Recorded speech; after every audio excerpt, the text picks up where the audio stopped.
नमस्कार, आदाब दोस्तों। न्यूज़ टुडे में आपका स्वागत है। उत्तर प्रदेश की 9 विधानसभा सीट के लिए कल वोट डाले जाएंगे। उत्तर प्रदेश में हो रहा ये उपचुनाव कई मायने में काफ़ी अहम है। इस चुनाव को 2027 के विधानसभा चुनाव से पहले सेमीफाइनल मुकाबले के तौर पर देखा जा रहा है, यानी कि इस चुनाव के रिजल्ट के आधार पर ही 2027 में किसकी सरकार बनेगी इसका आकलन किया जा सकता है, या उत्तर प्रदेश में चुनावी हवा का रुख किस ओर बह रहा है इसको भी समझा जा सकता है। इसके अलावा जैसा कि आप जानते होंगे, लोकसभा चुनाव में बीजेपी का प्रदर्शन उत्तर प्रदेश में काफ़ी निराशाजनक रहा।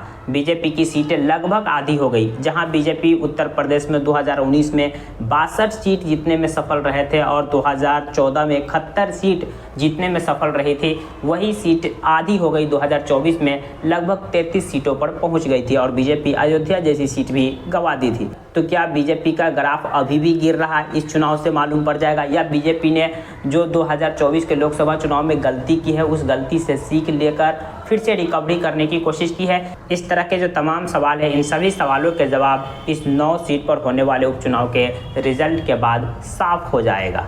ऐसे में इस समय यानी कि वोटिंग से ठीक 2 दिन पहले उत्तर प्रदेश की इस 9 सीट को लेकर एक बहुत बड़ा सर्वे आया है, जिसमें यह दावा किया गया है कि इस 9 में से कौन सी पार्टी कितनी सीटें जीत सकती है। इस सर्वे पर हम विस्तार से चर्चा करेंगे, लेकिन उससे पहले हम आपको बता दें कि उत्तर प्रदेश की जिन 9 सीट पर विधानसभा के चुनाव हो रहे हैं, उपचुनाव हो रहा है, उस 9 में से 5 सीट एनडीए के पास थे, मतलब कि बीजेपी वाली गठबंधन के पास थी। तो वहीं 4 सीट सपा के पास थी। एनडीए के पास जो 5 सीटें थी उनमें से 3 सीट भाजपा के पास। जो 3 सीट भाजपा के पास थी वो थी अलीगढ़ की सीट, गाजियाबाद की सीट और फूलपुर की सीट। एक सीट निषाद के पास थी और यह सीट थी माझवा और मीरपुर की सीट आरएलडी के पास। वहीं सपा के पास जो 4 सीट थी वो सीट यह है करहल, सिमौ, कटहरी और कुंद्रकी। तो ये 4 सीट पर सपा का कब्जा था और 5 सीट पर एनडीए गठबंधन का कब्जा था। इस उपचुनाव में बीजेपी हो या सपा, दोनों ने अपनी पूरी ताकत झोंक दी है। खुद योगी आदित्यनाथ इन 9 सीट पर लगभग 2-2 सभाएं की है और सपा प्रमुख अखिलेश यादव भी इन 9 सीट पर लगभग 2-2 सभाएं की है और लगभग 2-2 रोड शो भी की है। यानी कि दोनों पार्टी और दोनों नेता अपनी पूरी ताकत इस चुनाव में झोंक दी है, क्योंकि ये लोग इस उपचुनाव के महत्व को समझते हैं। अगर उपचुनाव में भी सपा बाजी मार लेती है तो फिर बीजेपी के लिए 2027 में जीतना या उन्हें वापसी करना लगभग मुश्किल सा होगा। अगर फिर से बीजेपी रिकवरी करती है तो बीजेपी के लिए आगे की राह आसान होगी। इस चुनाव में सपा हो या बीजेपी, दोनों ने जातीय समीकरण को भी साधने की पूरी कोशिश की है।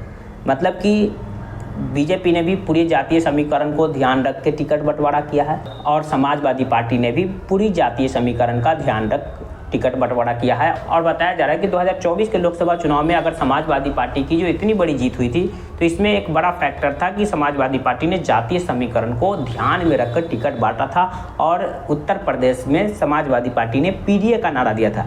पीडीए का नारा कहने का मतलब पिछड़ा, दलित और अल्पसंख्यक। तो उस नारे और उस जातीय समीकरण को ध्यान में रखकर सपा ने टिकट दिया था और इसका फायदा मिला था।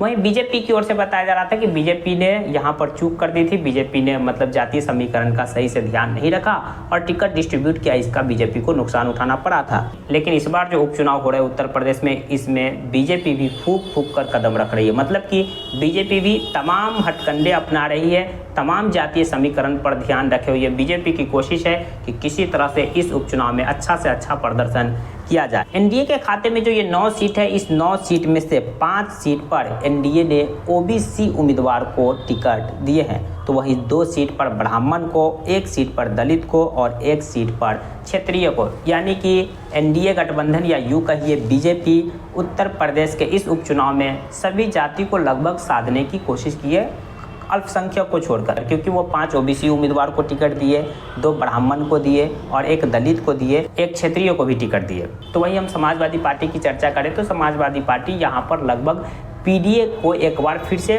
मतलब कि आगे लेकर चल रहे हैं, मतलब कि पिछड़ा, दलित और अल्पसंख्यक, और इसके तहत उन्होंने टिकट भी डिस्ट्रीब्यूट किया है। समाजवादी पार्टी इन 9 में से 3 सीट पर ओबीसी उम्मीदवार को टिकट दिए हैं, तो 2 सीट पर दलित उम्मीदवार को टिकट दिए हैं और 4 सीट पर मुस्लिम उम्मीदवार को उतारे हैं। तो ये रहा इन दोनों पार्टी का जातीय समीकरण या कहिए चुनावी रणनीति। अब सर्वे क्या कहता है, चलिए हम उस पर चर्चा करते हैं। हम आपको बता दें कि इस उपचुनाव में समाजवादी पार्टी और बीजेपी के अलावा भाजपा भी अपनी सभी सीटों पर उम्मीदवार उतारे हैं। इसके अलावा चंद्रशेखर की पार्टी भी चुनाव में है, अवैसी की पार्टी भी चुनाव में है। तो यानी कहने का मतलब ये चुनाव काफ़ी दिलचस्प है। कोई सिर्फ बीजेपी और समाजवादी पार्टी के बीच मुकाबला नहीं, भले इस चुनाव में कांग्रेस अपने उम्मीदवार नहीं उतारे, लेकिन कांग्रेस का समर्थन सपा के साथ है। बाकी भाजपा, चंद्रशेखर की पार्टी और असदुद्दीन अवैसी, इन सभी के पार्टी ने अपने उम्मीदवार उतारे हैं। चुनाव से ठीक 2 दिन पहले जो दैनिक भास्कर का सर्वे आया है, इस सर्वे के मुताबिक इस 9 में से 6 सीट पर एनडीए बढ़त बनाई हुई है। यानी कि अगर ये सर्वे सच साबित होते हैं तो 9 में से 6 सीट एनडीए जीतने में सफल रहेगी। वहीं बताया जा रहा है कि 2 सीट पर टफ फाइट है और 1 सीट पर सपा बढ़त बनाई हुई है और 1 सीट पर भाजपा त्रिकोणीय मुकाबला करने में लगी है। मतलब 1 सीट पर भाजपा त्रिकोणीय मुकाबला कर सकती है, 1 सीट सपा बढ़त बनाई हुई है, 2 सीट पर टफ फाइट है, 6 सीट पर एनडीए की बढ़त बताई जा रही है इस दैनिक भास्कर के सर्वे के मुताबिक। बाकी कल 20 नवंबर को वोटिंग होंगे, 23 नवंबर को रिजल्ट आएंगे और रिजल्ट का हम अपने इस चैनल से लाइव प्रसारण करने की ज़रूर कोशिश करेंगे। और इस रिज़ल्ट के बाद ये सब कुछ क्लियर हो जाएगा कि किस हद तक ये सर्वे के रिपोर्ट सही है और किसका समीकरण वहाँ काम किया। बीजेपी ने फिर अपनी रिकवरी कर ली या फिर समाजवादी पार्टी फिर एक बार उत्तर प्रदेश में अपना सिक्का जमाने में कामयाब रहे और 2027 में सत्ता में वापसी के लिए खुद को तैयार कर लिए। इन सारे सवालों के जवाब 23 नवंबर को रिजल्ट आने के बाद सभी के सामने होंगे। जानकारी पसंद आई तो प्लीज़ वीडियो को लाइक कर दीजिए, चैनल को सब्सक्राइब कर दीजिए। Thank you for watching.